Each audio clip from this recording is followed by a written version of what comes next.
యూఎస్లో స్కూల్స్ ఎప్పుడైనా August second వీక్లో స్టార్ట్ అవుతాయి. నా కొడుకు ఇప్పుడు 5th గ్రేడ్కి వెళ్తుండు. ఎవ్రీ గ్రేడ్కి ఇట్లా సప్లై లిస్ట్ ఇస్తారు. ఈ లిస్టులో ఉన్న ఐటమ్స్ మొత్తం తీసుకొని స్కూల్ స్టార్ట్ అయ్యే ముందు ఒక 2 days బిఫోర్ ఓపెన్ హౌస్ పెడతారు. ఆ రోజు మనం క్లాస్లో ఇచ్చేయాలి. సో ఇప్పుడు 5th గ్రేడ్ లిస్టులో ఉన్న ఐటమ్స్ మొత్తం మీకు ఒక్కొక్కటిగా చూపిస్తున్నా. ఇట్లా ఈ ఐటమ్స్ అన్నీ ఎవ్రీ ఇయర్ స్కూల్ స్టార్ట్ అయ్యేటప్పుడే మనం తీసుకొని క్లాస్లో ఇచ్చేయాల్సి ఉంటుంది.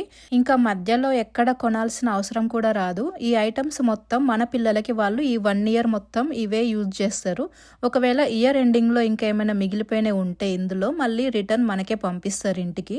ఓన్లీ 5th గ్రేడ్ అనే కాదు, ఏ గ్రేడ్కైనా ఆల్మోస్ట్ సేమ్ ఇవే సప్లైస్, ఇవే ఐటమ్స్ ఉంటాయి. నేను ఎవ్రీ ఇయర్ చూస్తున్నా కదా. నెక్స్ట్ స్కూల్ విషయానికి వస్తే స్కూల్ ఫీజులు అయితే ఏముండవు. గవర్నమెంట్ స్కూల్ కాబట్టి. ప్రైవేట్ స్కూల్ కూడా ఉంటుంది, బట్ చాలా తక్కువ ఉంటాయి. But most of the majority kids in USA అందరూ గవర్నమెంట్ స్కూల్కే వెళ్తారు. ప్రైవేట్ స్కూల్స్కి ఎక్కువ ఇంపార్టెన్స్ ఇవ్వరు. సో నెక్స్ట్ స్కూల్ బస్సులు కూడా ఫ్రీగానే ఉంటాయి. నెక్స్ట్ స్కూల్లో ఫుడ్ విషయానికి వస్తే పిల్లలకి బ్రేక్ఫాస్ట్ ఫ్రీగా పెడతారు, లంచ్ కూడా ఫ్రీగా పెడతారు.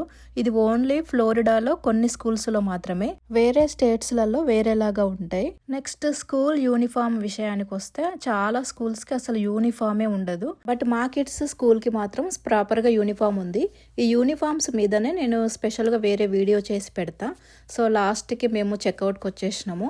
హెడ్ ఫోన్స్, పేపర్ టవల్స్ ఆ 2 items ఆల్రెడీ ఇంట్లో ఉన్నాయి కాబట్టి అవి తీసుకోలేదు. మిగిలిన ఐటమ్స్ అన్ని తీసుకున్నాము. టోటల్ వచ్చి $215 అయింది. మన రూపీస్లో 20,400.